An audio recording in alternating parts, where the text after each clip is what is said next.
Oke, kembali lagi di Proyek Kentang. Pada kesempatan kali ini, Mimin ingin membahas mobil yang kabarnya akan rilis di Indonesia, yakni All New Honda HR-V 2022 atau Honda HR-V 2022. Ya, terserah lah. Pabrikan sayap mengepak merasa perlu untuk melakukan refreshment sejak rilis di tahun 2015. Ya kali ya, 2015 belum rilis, belum ada facelift atau apapun lah Honda. Hebat ya Honda, butuh 7 tahun untuk melakukan refreshment produk HR-V ini. Dan hebatnya sampai saat ini pun HR-V ini juga laku keras. Emang loyal bener ini konsumen H-Tegak. Gak tahu lagi kalau Honda HR-V terbaru yang tipe S yang menjadi bulan-bulanan netizen.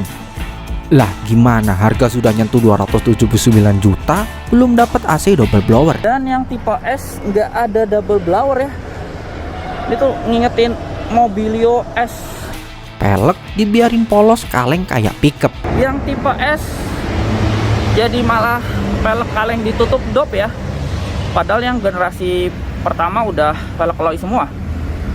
Pilar B dibiarin polos sewarna body. Ini juga belum di blackout pilar.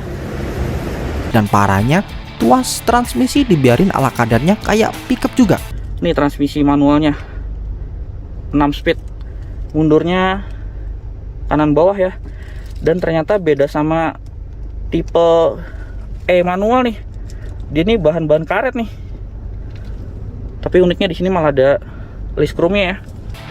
Yo dikasih kayak tampilan tapi yang lebih mewah gitu loh. Kan udah nyentuh 280 juta itu untuk Jakarta.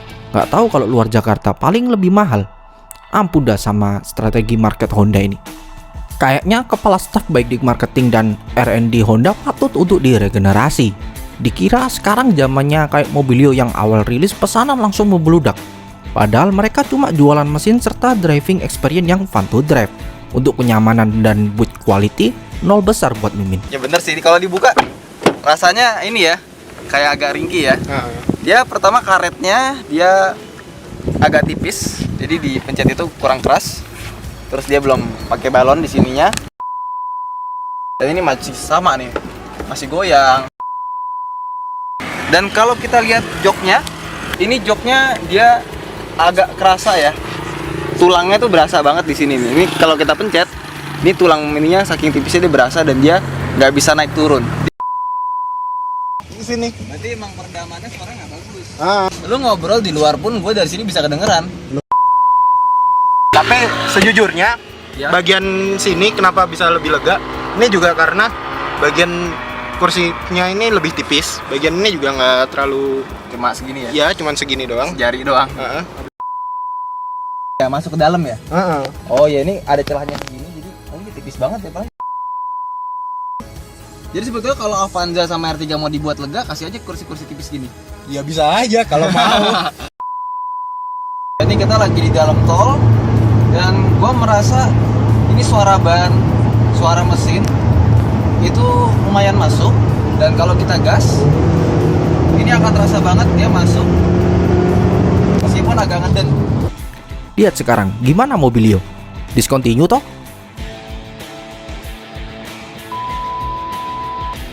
Dah, Honda agak emosi Mimin sama pabrikan satu ini.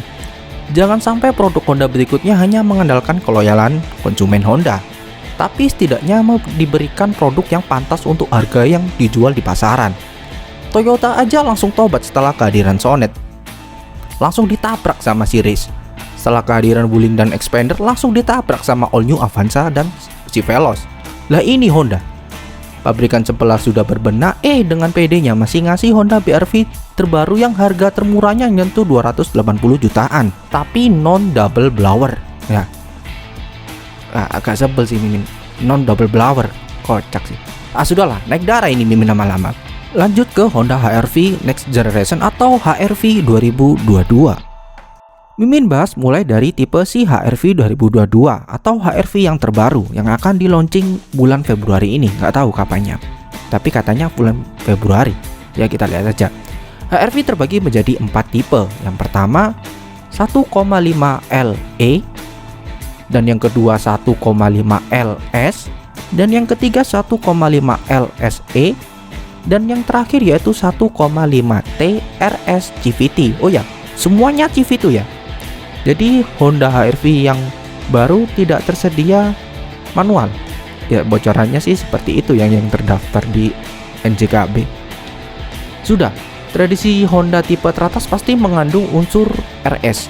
Jadi teman-teman jangan kaget. Oh ya, ada 1,5T itu bukan TT-an biasa loh ya. Bukan TT-an. Ya, bukan TT-an. Itu merupakan mesin 1500 cc yang disokong dengan turbo. Jadi sah sudah RS plus turbo. Masih make sense lah daripada RS tapi main stiker-stikeran yang nambah berapa HP itu. Oke, Mimin lanjut.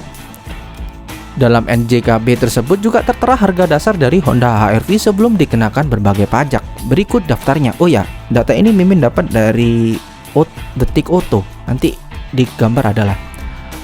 Untuk yang HR-V 1,1.5 LS dibanderol dengan harga 225 juta. Ini masih NJKB nilai dasar ya, belum ditambahkan dengan off the road lah kasarannya. Dan yang kedua HR-V 1.5 LE dibanderol dengan 243 juta. Sedangkan HR-V 1.5 LSE dibanderol dengan harga 255 juta dan tipe teratasnya dibanderol dengan harga 305 juta, yakni HR-V 1.5 Turbo RS CVT. Sebagai pembanding, Honda HR-V 1.5L model sebelumnya memiliki NJKB mulai dari 224 sampai 250 juta. Harga NJKB tersebut belum termasuk pajak-pajak atau berstatus off the road. Oh ya kan, off the road kan yang kayak Mimin bilang tadi. Kini Honda HR-V 1.5 yang dijual oleh HPM saat ini harganya 340,9 juta sampai 398 juta on the road. Sudah termasuk pajak, artinya harga mobil on the road akan lebih tinggi dari NJKB yang terdaftar tersebut. Nah, seperti itulah yang saya kutip dari Detik. Jadi bisa dibuat pembanding ya, yang sebelumnya 224 sampai 250 itu harganya on the roadnya 340,9 sampai 398 juta. Bayangkan kalau di start mulai dari 225 sampai ini 305 juta. Gila sih. Ya, nanti kita tunggu aja rilis dari Hondanya langsung. Masih bisa ditolerir lah, produk baru, tahun baru, harga naik. Cuma ya gitu, naiknya tolong jangan kayak Honda CR-V Black Edition yang naiknya hampir 100 juta. Nggak tahu itu material blacknya kayaknya ambil dari Mars ya. Kok mahal bener itu. Tapi sebagai pecinta otomotif, tidaknya Mimin mencurahkan sedikit keluh kesah Mimin terhadap pabrikan Hatega ini, agar ke depan Honda jualan atau rilis produknya ditimbang dari segi value for money-nya, bukan dari mahal tuh mahalnya dan loyal ke loyalnya. Intinya itulah. Tipe udah, mesin sudah, sekarang geser ke segi eksterior. Kalau teman-teman lupa bagaimana bentuk HR-V yang sekarang beredar ini, Mimin kasih gambar HR-V yang sekarang. Bagaimana? Sudah ingat kan sama HR-V ini? Nah, inilah tampilan all new Honda HR-V 2022. Bagaimana? Kalau Mimin sih senang lihat desain yang baru, meskipun tidak sesporty sebelumnya, namun dengan desain seperti ini, Honda menunjukkan ciri khas desain Honda yang tampil lebih elegan. Mimin ambil contoh Honda Civic Type R pre-facelift. Bentukannya sangat sporty. Banyak tarikan-tarikan desain tajam yang mana cocok untuk kaum muda-mudi sultan yang uangnya mungkin lagi gabut di bank. Jadi dibeliin Type R aja buat jalan-jalan nyari astagfirullah. Ya itulah. Setelah facelift, tampilannya jadi lebih elegan. Emang tidak sesporty yang pre-facelift, tapi tampilan Civic terbaru yang tampilannya elegan gini rasanya masih cocok digunakan om-om atau mungkin Daddy Sugar yang ya itulah. Balik ke HR-V. Tampilan depan si HR-V 2022 ini terlihat lebih kekinian dengan desain lampu headlamp yang meruncing dan di tengahnya terdapat bentuk grill hitam yang di tengahnya juga terdapat logo Hatega. Fog lamp di sisi bawah juga didesain lebih modern, di mana desain fog lamp umumnya menggunakan lampu berbentuk bulat. Namun Honda membenamkan lampu fog lamp memipi di bagian pojok kanan kiri bumper.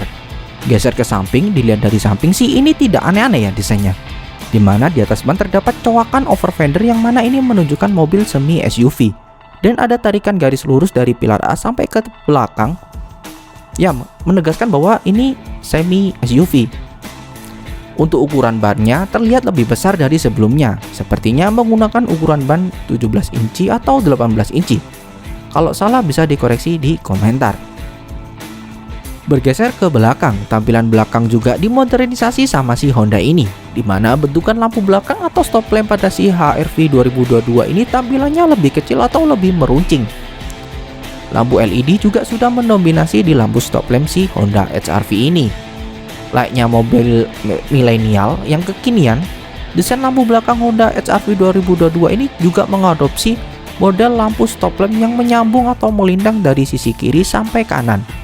Mirip ya sama si Veloz. Ya nggak apa-apa lah. Hal-hal positif yang dilakukan pabrikan patut diapresiasi. Yang jeleknya baru boleh dihujat.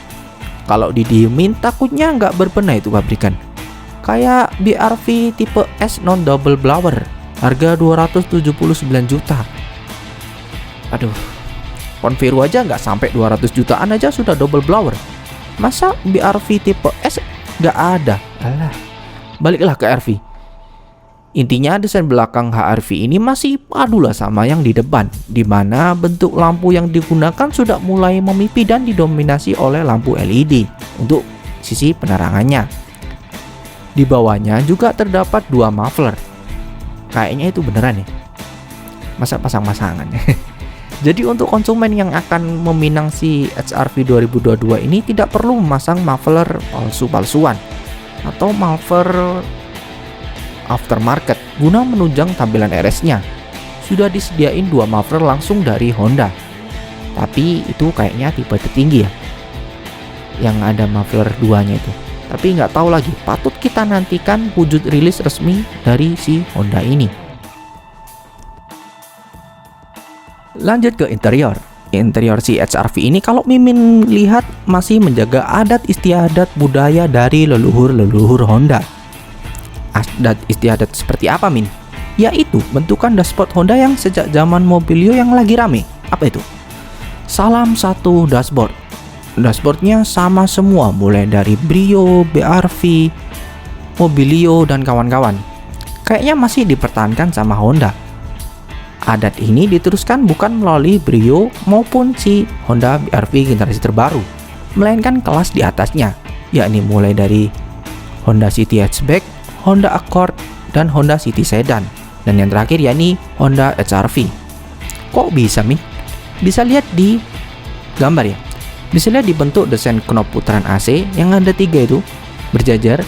Terus di atasnya ada penempatan AC. Ya biasa kisi-kisi AC. Dan kalau dilihat dari penempatan head unit sama-sama floating ya. Mungkin lagi musimnya. Jadi salam satu dashboard yang ini sih kesannya lebih mahal dan tidak kayak aftermarket.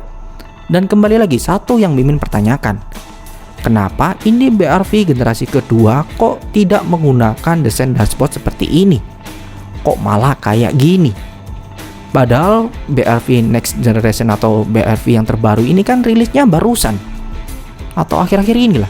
Harusnya ngikut sama desain yang inilah. Kalau tidak mau sama ya setidaknya dibikin lebih mahal gitu loh. Soalnya kan harganya ini sudah nyentuh 300 jutaan. Alah, nggak tahu lah sama si BR-V ini. Kembali lagi ke desain dashboard HR-V. Ada 3 tombol putar untuk mengoperasikan AC dan di atasnya terdapat head unit model floating. Di bawahnya terdapat tuas transmisi matic atau bahasa kerennya sekarang CVT. Soalnya nggak ada itu yang Mimin lihat di brosur. Expander matic atau Avanza matic, Veloz matic. Adanya Avanza CVT, Veloz CVT. Dan ini paling HR-V CVT. Jadi teman-teman kalau lihat video ini, kalau mau beli mobil, Pak, beli CVT. Bukan, beli HR-V CVT, Pak. Jangan HR-V Matic. Udah berubah ini bahasa-bahasanya. Jadi bahasa kekinian.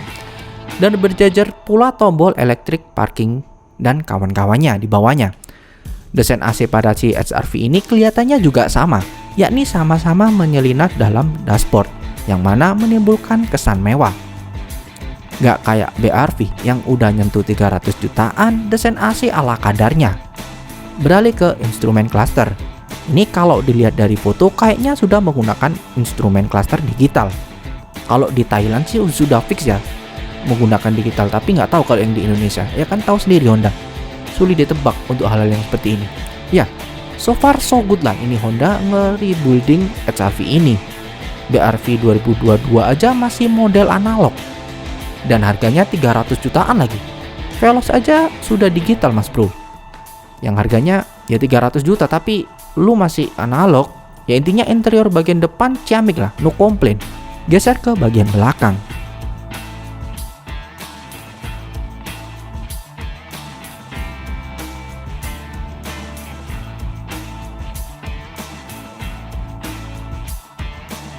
Untuk bangku barisan belakang, Mimin cuma komplain satu. Itu kenapa kok armrestnya ngondoy gitu? Emang orang duduk di belakang tangan kanan taruh armrest di door trim pintu sebelah kanan, tangan kiri taruh armrest yang di tengah itu, yang ngondoy itu. Ngefek gak ke ergonomi? Yang ngefek lah. Jatuhnya tinggi armrest sebelah kanan lebih tinggi daripada yang di sebelah kiri. Dan kalau dibuat perjalanan jauh, kasihan itu penumpang belakang, perlu ke panti pijat itu. Om Mobi saja mempertanyakan armrest yang ngondoi di Honda Accord terbaru. Videonya seperti ini. Armrest ya. Nah, armrest kami nggak tahu ini armrest ini harusnya dia akan tertahan di sini atau jatuh ke bawah begini. Apa benar harusnya begini atau memang ngepleh begini? Karena sama sikut tuh udah jadi jauh. Kalau ini mau berfungsi jadi benar-benar armrest, kita harus miring begini untuk jadi armrest. Dan di foto HR-V generasi kedua ini, jok baris kedua Mimin komplain, kok ngondoy, kok sama kayak di Accord. Di bagian armrest tengah yang ngondoy, itulah mungkin Mimin komplain. Selebihnya sih oke lah. Oh ya, hampir kelupaan. Di atas diver terdapat sunroof, sedangkan di baris kedua terdapat panoramik, yang mana panoramiknya ini model rakit. Kalau mau panoramik ya dilepas itu pengaitnya. And the panoramic sunroof has a shade, but it's manual, so first time I'm seeing a manual shade for the sunroof. Okay, let me put it back first. Make sure your kids don't play with this, they're gonna break this for sure. Kalau udah mau panoramiknya ya udah dibiarin aja. Ada resiko bagi owner yang memilih atau yang memiliki HR-V panoramik ini. Dalam jangka panjang akan menimbulkan bunyi-bunyi apabila kuncian tidak rapat, dan yang kedua adanya risiko patah terhadap kuncian panoramik yang di belakang. Kenapa kok nggak dibikin nyambung di atap model sliding gitu, kan lebih enak, meminimalisir kerusakan yang Mimin sebutkan tadi. Dan apabila panoramik yang lepas pasang tadi rusak, Mimin berani jamin harganya nggak murah. Ya tahu sendirilah Honda gimana itu jualannya. Eksterior sudah, interior sudah. Sekarang Mimin bahas fitur yang jelas. HR-V ini pasti sudah mendapatkan fitur kekinian di mobil milenial saat ini. Honda Sense layaknya akan disematkan di HR-V terbaru ini. Namun disematkan di semua tipe HR-V 2022, Mimin agak ragu. Layaknya fitur Honda Sense ini disematkan di tipe wahid atau tipe teratasnya HR-V, yakni HR-V 1.5 Turbo RS. Itulah pembahasan Mimin mengenai Honda HR-V yang tidak lama lagi akan di-launching di Indonesia. Mohon maaf apabila pembahasan konten kali ini 50%-nya didominasi oleh BR-V. Emang ini mobil perlu di-rebuild lagi sama Honda kalau ingin panjang umur ya tentunya. Jangan sampai kayak Mobilio, korban percaya diri dari pabrikan, yang mana Mobilio akan laku tanpa berubah apapun. Akhirnya toh di-discontinue juga. Ya udahlah, Mimin akhiri. Have a nice day, salam setir kanan.